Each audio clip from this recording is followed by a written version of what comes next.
Pengertian dan batasan pendidikan atau promosi kesehatan.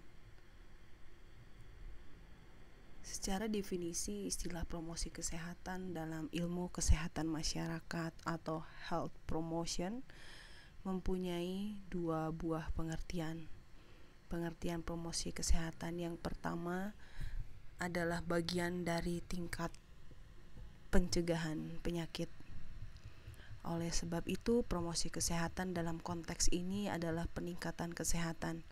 Sedangkan pengertian yang kedua dalam promosi kesehatan diartikan sebagai upaya memasarkan, menyebarluaskan, mengenalkan, atau menjual kesehatan. Dengan perkataan lain, promosi kesehatan adalah memasarkan atau menjual atau memperkenalkan pesan-pesan kesehatan atau upaya-upaya kesehatan sehingga masyarakat menerima atau membeli, dalam arti menerima perilaku kesehatan atau mengenal pesan-pesan kesehatan tersebut yang akhirnya masyarakat mau berperilaku hidup sehat. Dari pengertian promosi kesehatan yang kedua ini, maka sebenarnya sama dengan pendidikan kesehatan atau health education, karena pendidikan kesehatan pada prinsipnya bertujuan agar masyarakat berperilaku sesuai dengan nilai-nilai kesehatan. Memang promosi kesehatan dalam konteks kesehatan masyarakat pada saat ini dimaksudkan sebagai revitalisasi atau pembaharuan dari pendidikan kesehatan pada waktu yang lalu. Seperti yang sudah kita ketahui secara bersama-sama, bahwa 5 level prevention atau Lever and Clark yang menyatakan adanya 4 tingkatan pencegahan penyakit dalam perspektif kesehatan masyarakat. Yang pertama, health promotion atau peningkatan promosi kesehatan. Yang kedua, specific protection atau perlindungan khusus melalui imunisasi. Yang ketiga, early diagnosis and promotion treatment, diagnosis dini dan pengobatan segera. Yang keempat, disability limitation atau membatasi, mengurangi terjadinya kecacatan. Dan kelima, rehabilitation atau pemulihan. Secara pengertian bahwa promosi kesehatan yang diutarakan oleh Lawrence and Green tahun 1984 bahwa promosi kesehatan ini merupakan suatu kombinasi pendidikan, bahwa kesehatan dirancang untuk memudahkan perubahan perilaku dan lingkungan yang kondusif bagi kesehatan itu sendiri. Sementara menurut Piagam Ottawa tahun 1986 bahwa promosi kesehatan suatu proses menampungkan masyarakat dalam memelihara dan meningkatkan kesehatan masyarakat. WHO tahun 1984 bahwa promosi kesehatan adalah sebuah proses membuat orang mampu meningkatkan kontrol terhadap dan memperbaiki kesehatan mereka. Sementara Yayasan Kesehatan Victoria tahun 1997 bahwa promosi kesehatan adalah suatu program perubahan perilaku masyarakat yang menyeluruh dalam konteks masyarakatnya. Peranan pendidikan kesehatan dalam kesehatan masyarakat. Hendrik F. Bloom, seorang ahli, membicarakan yang mengacu pada Hendrik F. Bloom dari hasil penelitiannya di Amerika Serikat sebagai salah satu negara yang sudah maju. Bloom menyimpulkan bahwa lingkungan di sini mempunyai andil yang paling besar terhadap status kesehatan. Kemudian berturut-turut disusul oleh perilaku yang mempunyai andil nomor 2. pelayanan kesehatan dan keturunan mempunyai andil yang paling kecil terhadap kesehatan. Bagaimana proporsi pengaruh faktor-faktor tersebut terhadap status kesehatan di negara-negara berkembang terutama di Indonesia? Memang belum ada penelitian. Apabila dilakukan penelitian, mungkin perilaku memiliki kontribusi yang lebih besar. Penelitian beberapa ada yang menyebutkan misalnya di Kecamatan Pasar Rebo di Jakarta Timur bahwa status gizi anak balita dengan menggunakan analisis stepwise terbukti variabel perilaku terseleksi, sedangkan variabel penempatan per kapita atau ekonomi tidak terseleksi. Meskipun variabel ekonomi di sini belum mewakili seluruh variabel lingkungan, tetapi paling tidak berpengaruh perilaku lebih besar daripada variabel selanjutnya. Sementara Lawrence and Green menjelaskan bahwa perilaku ini dilatar belakangi oleh 3 faktor, yaitu faktor predisposing atau predisposing factor, faktor-faktor yang mendukung atau enabling factor, dan faktor-faktor yang memperkuat atau mendorong, yaitu reinforcing factor. Oleh sebab itu, pendidikan kesehatan sebagai faktor usaha intervensi perilaku harus diarahkan kepada faktor-faktor tersebut tadi. Visi dan misi promosi kesehatan, bahwa visi itu adalah impian, cita-cita atau harapan yang ingin dicapai oleh suatu kegiatan atau program. Promosi kesehatan sebagai suatu lembaga atau institusi atau sebuah program seyogianya harus mempunyai visi dan misi yang jelas. Sebab visi dan misi tersebut, institusi atau program mempunyai arah tujuan yang akan dicapai. Tidak terlepas dari visi pembangunan kesehatan di Indonesia yang sudah memang tercantum pada Undang-Undang Kesehatan Republik Indonesia tahun nomor 25 tahun 92. Sehingga promosi kesehatan juga dapat dirumuskan memelihara meningkatkan kesehatan. Visi pembangunan kesehatan yang tercantum dalam Undang-Undang Kesehatan nomor 23 tahun 92 yaitu meningkatkan kemampuan masyarakat untuk memelihara dan meningkatkan derajat kesehatannya baik fisik, mental, sosial sehingga produktif secara ekonomi maupun sosial. Visi promosi kesehatan, masyarakat mau dan mampu memelihara dan meningkatkan kesehatannya. Dari visi tersebut ada 4 kata kunci, yaitu mau, willingness, mampu, ability, memelihara kesehatan dan meningkatkan kesehatan. Dalam konteks memelihara kesehatan berarti mau dan mampu mencegah penyakit, melindungi diri dari gangguan-gangguan kesehatan dan mencari pertolongan pengobatan yang profesional bila terjadi sakit. Lalu dalam konteks meningkatkan kesehatan berarti mau dan mampu meningkatkan kesehatannya sehingga kesehatan perlu ditingkatkan karena derajat kesehatan baik individu, kelompok atau masyarakat itu bersifat dinamis, tidak statis. Nah, untuk mewujudkan visi promosi kesehatan, masyarakat mau dan mampu memelihara meningkatkan kesehatan diperlukan suatu upaya kan.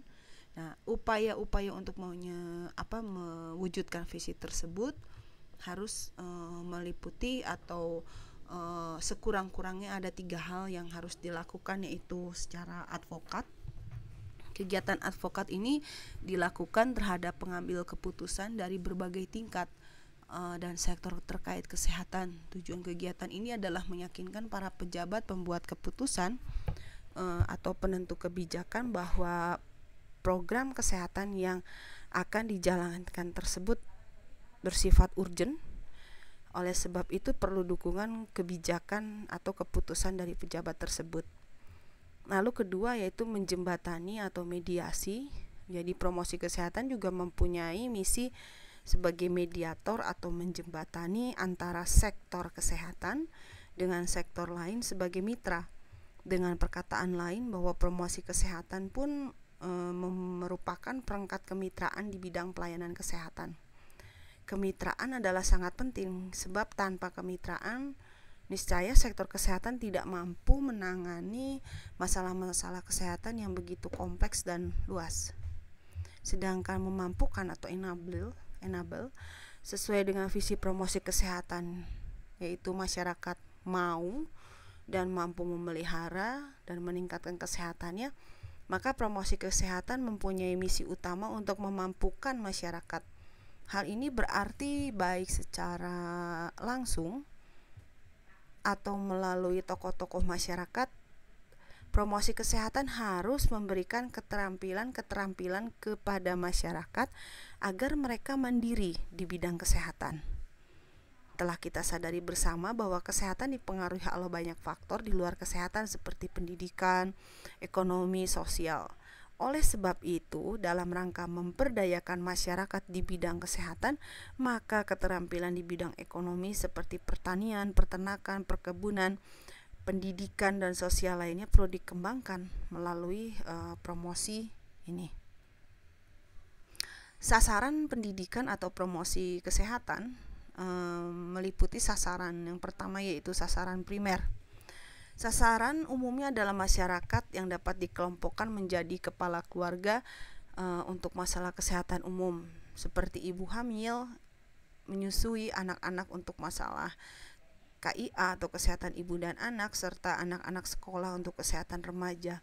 Sasaran promosi ini sejalan dengan strategi pemberdayaan masyarakat atau empowerment sesuai misi pemberdayaan, misalnya kepala keluarga tadi, ibu hamil, menyusui, dan anak sekolah. Lalu sasaran sekunder. Dalam promosi kesehatan adalah tokoh-tokoh masyarakat atau tokoh agama, tokoh adat, serta orang-orang yang memiliki kaitan serta berpengaruh penting dalam kegiatan promosi kesehatan. Dengan harapan setelah diberikan promosi kesehatan, maka masyarakat dapat memberikan kembali atau menyampaikan promosi kesehatan pada lingkungan masyarakat sekitarnya. Nah, tokoh masyarakat yang telah mendapatkan promosi kesehatan diharapkan dapat menjadi model atau role model dalam berperilaku hidup sehat untuk masyarakat sekitarnya sesuai misi dukungan sosial, misalnya pada tokoh masyarakat, tokoh adat, dan tokoh agama. Sementara sasaran tersier, yang menjadi sasaran tersier dalam promosi kesehatan adalah pembuat keputusan atau decision maker atau penentu kebijakan atau policy maker. Hal ini dilakukan dengan suatu harapan agar kebijakan-kebijakan atau keputusan yang dikeluarkan oleh kelompok tersebut akan memiliki efek atau dampak serta pengaruh bagi sasaran sekunder maupun sasaran primer, dan usaha ini sejalan dengan strategi advokasi sesuai misi advokasi, misalnya pembuatan kebijakan mulai dari pusat hingga ke daerah. Untuk masalah kesehatan tersebut ada yang disebut dengan faktor non perilaku dan faktor perilaku. Faktor tersebut penanggulangan untuk faktor non perilaku seperti pemberantasan penyakit menular, penyediaan sarana air bersih dan pembuangan tinja, penyediaan pelayanan kesehatan. Sementara faktor penanggulangan faktor perilaku secara pendidikan education atau secara paksaan. Seperti yang kita ketahui sebelumnya bahwa untuk perilaku itu ditentukan 3 faktor utama menurut Lawrence and Green, yaitu faktor predisposing, faktor pemungkin atau enabling faktor, dan faktor penguatan reinforcing faktor. Ruang lingkup pendidikan promosi kesehatan, yaitu ilmu-ilmu yang dicakup promosi kesehatan dapat dikelompokkan menjadi 2 bidang, yaitu ilmu perilaku dan ilmu-ilmu yang diperlukan untuk intervensi perilaku atau pembentukan perubahan suatu perilaku, di mana dimensi aspek sasaran pelayanan kesehatan melayani pelayanan secara preventif promotif dan pelayanan kuratif dan rehabilitatif. Untuk jenis aspek pelayanan kesehatan mencakup 4 pelayanan, yaitu pada tingkat promotif, preventif, kuratif, rehabilitatif dalam hal konteks promosi kesehatan tadi. Misalnya promosi kesehatan pada tingkat preventif dilakukan pada kelompok orang sehat, sehingga tujuannya mereka tentu akan menjadi lebih mampu untuk meningkatkan kesehatannya. Dalam suatu survei di negara-negara berkembang dalam suatu populasi hanya terdapat 80 hingga 85% orang yang benar-benar sehat. Sementara promosi kesehatan pada tingkat promotif itu dilakukan pada kelompok yang beresiko tinggi. Tujuannya untuk mencegah kelompok-kelompok tersebut agar tidak terjatuh atau tidak menjadi sakit. Sementara pada tingkat kuratif tujuannya yaitu mampu mencegah penyakit tersebut menjadi lebih parah. Pada kelompok rehabilitatif tujuannya agar mereka ingin pulih kembali kesehatannya atau mengurangi kecacatan secara seminimal mungkin. Untuk dimensi tempat pelaksanaan promosi kesehatan itu banyak sekali ya, tidak hanya yang kita tahu selama ini dilakukan pada tatanan sekolah saja. Padahal sebetulnya promosi kesehatan dapat dilakukan pada tatanan keluarga, tempat kerja, tempat-tempat umum, institusi pelayanan kesehatan, dan institusi pelaksanaan promosi kesehatan di institusi pelayanan kesehatan tadi. Pada tatanan keluarga, sasaran utamanya terutama ibu, karena ibu itu sangat berperan dalam meletakkan dasar-dasar perilaku sehat pada anak. Sementara pada sekolahan, ya seperti kita ketahui itu dilakukan pada guru, karena guru itu akan memperoleh pelatihan tentang kesehatan dan promosi kesehatan, lalu kemudian mereka diteruskan kepada murid-muridnya sebagai agent of change atau agen perubah. Pada tempat kerja pun itu promosi kesehatan idealnya atau seyogianya dilakukan, dapat dilakukan oleh pemimpin perusahaan atau tempat kerja, memfasilitasi tempat kerja yang kondusif tentunya untuk berperilaku sehat pada karyawannya. Untuk tempat-tempat umum ini memang agak jarang dilakukan, tapi seyogianya seharusnya dilakukan seperti tempat-tempat berkumpul pada waktu-waktu tertentu seperti pada pasar atau terminal bus, stasiun kereta api. Diperlukan sarana promosi kesehatan dengan menyediakan fasilitas-fasilitas yang mendukung, misalnya tempat sampah, tempat cuci tangan. Nah, untuk di sisi pelayanan kesehatan, tempat-tempat pelayanan kesehatan seperti rumah sakit, puskesmas, balai pengobatan, poliklinik, tempat praktek dokter, tempat yang paling strategis sebetulnya untuk melakukan promosi kesehatan. Sebab pada saat orang baru sakit atau keluarganya sakit, mereka akan lebih peka umumnya terhadap informasi-informasi kesehatan, terutama berkaitan dengan masalah penyakitnya. Sehingga pelaksanaan promosi kesehatan di institusi pelayanan kesehatan ini dapat dilakukan itu secara individu oleh para petugas atau dilakukan secara kelompok. Nah, promosi kesehatan juga dapat dilakukan secara massal, yaitu kepada seluruh pengunjung institusi pelayanan kesehatan tadi. Untuk model promosi kesehatan banyak teori yang akan kita coba kupas pada kesempatan ini. Yang pertama adalah model promosi kesehatan menurut Downey and Tannehill. Tujuan dari promosi kesehatan adalah upaya untuk meningkatkan kesejahteraan dari individu, keluarga, populasi, dan masyarakat. Nah, upaya meningkatkan kondisi sehat pada individu, keluarga, populasi, masyarakat dapat menggunakan salah satu model promosi kesehatan menurut Tannehill model tahun 1990, mengatakan bahwa promosi kesehatan itu dibentuk dari 3 area aktivitas yang saling terkait, yaitu pendidikan kesehatan atau health education, perlindungan kesehatan atau health protection, dan pencegahan atau health prevention atau disease prevention.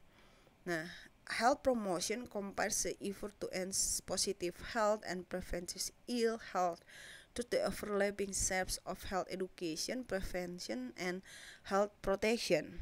Bahwa promosi kesehatan tadi mencakup usaha untuk meningkatkan kesehatan positif dan mencegah ill health melalui lapisan pendidikan kesehatan yang saling overlap, yaitu pendidikan kesehatan, pencegahan, dan perlindungan kesehatan.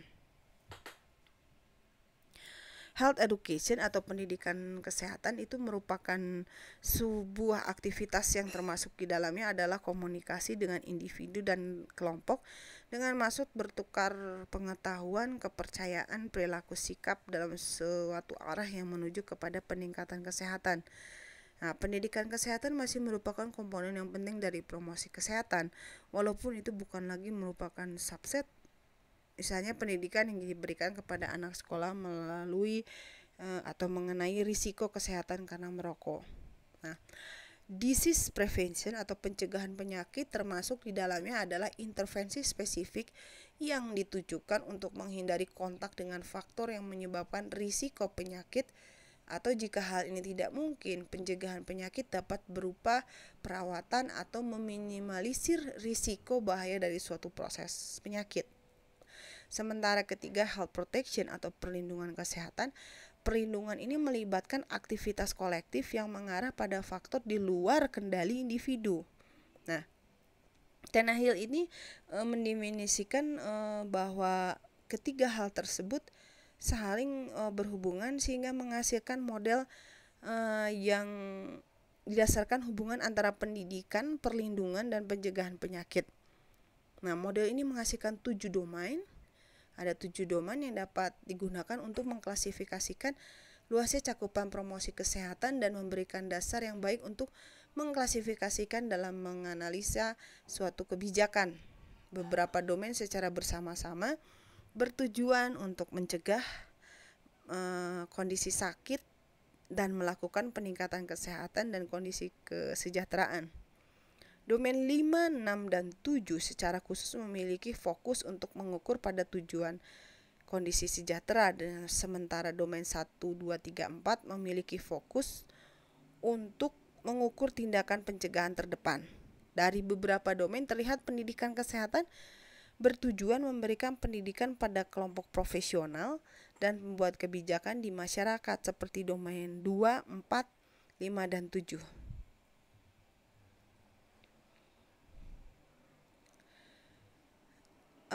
Kalau kita lihat di sini ada domain 1 hingga domain 7.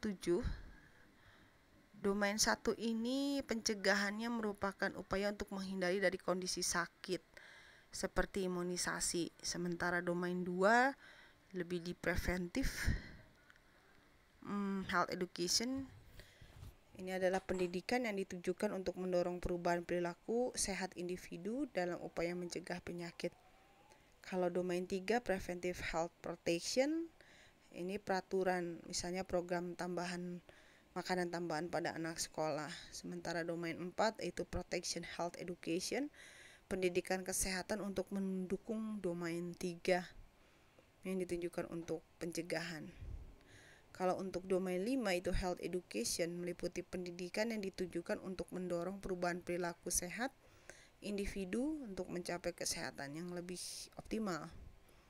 Pada domain 6 health protection itu peraturan pemerintahan, kebijakan keuangan untuk meningkatkan sarana dan prasarana yang menunjang kesehatan. Sementara domain 7 health protection, health education untuk mencapai kondisi yang lebih sejahtera seperti lobbying terhadap pembuat kebijakan.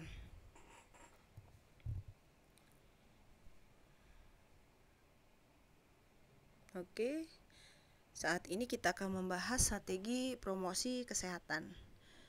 Jadi yang mendasari strategi promosi kesehatan ini ada 2 hal, yaitu dari WHO tahun 1984 dan Ottawa Charter. Strategi kesehatan menurut WHO tahun 1984 terdiri atas 3 hal, yaitu advokasi, dukungan sosial, dan pemberdayaan masyarakat.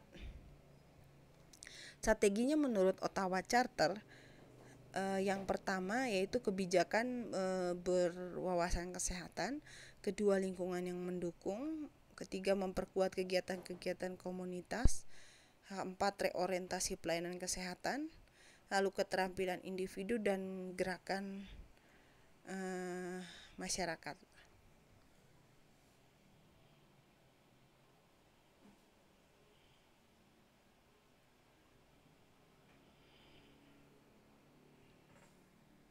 membangun kebijakan publik berwawasan kesehatan. Promosi kesehatan dalam hal ini berperan menempatkan kesehatan pada agenda dari pembuat kebijakan dari semua sektor pada semua level. Nah, kebijakan berwawasan kesehatan artinya setiap keputusan pemimpin harus selalu memandang dan mempunyai cara pandang tentang kesehatan. Misalnya ya, camat mengeluarkan izin mendirikan bangunan, maka harus ada ketentuan bahwa yang membuat bangunan harus membangun bangunan dengan didukung sarana kesehatan seperti misalnya jamban keluarga. Kedua yaitu menciptakan lingkungan yang mendukung. Sasarannya para pengelola tempat umum dan pemerintah kota. Misalnya adanya sekolah sehat yang mempunyai lingkungan yang sehat, adanya tempat sampah, tersedianya ruangan bagi perokok, jadi dipisah ya. Yang ketiga yaitu memperkuat kegiatan-kegiatan komunitas. Untuk memperkuat kegiatan komunitas yang konkret dan efisien dalam mengatur prioritas membuat keputusan. Dia merencanakan strategi dan melaksanakannya untuk mencapai kesehatan yang lebih baik. Nah, inti dari proses ini adalah memberdayakan komunitas atau kepemilikan dari akan kontrol usaha dan nasib mereka. Misalnya gerakan masyarakat merupakan suatu partisipasi masyarakat yang menunjang kesehatan. Gerakan Jumsih misalnya, Jumat bersih ya. Nah, keempat yaitu reorientasi pelayanan kesehatan. Reorientasi pelayanan kesehatan artinya setiap kegiatan promosi kesehatan diorientasikan lagi bagaimana pelayanan kesehatan yang seharusnya dan dapat terjangkau. Misalnya pelayanan kesehatan provider dan konsumer. Kelima yaitu mengembangkan keterampilan individu, memberikan pemahaman tentang anggota masyarakat. Contoh sederhananya ketika petugas memberikan promosi kesehatan tentang pembuatan larutan gula garam, maka petugas pun harus mampu membuatnya dan mencontohkannya pada saat itu. Keenam yaitu gerakan masyarakat, isu-isu yang penting dalam mengembangkan strategi untuk promosi kesehatan.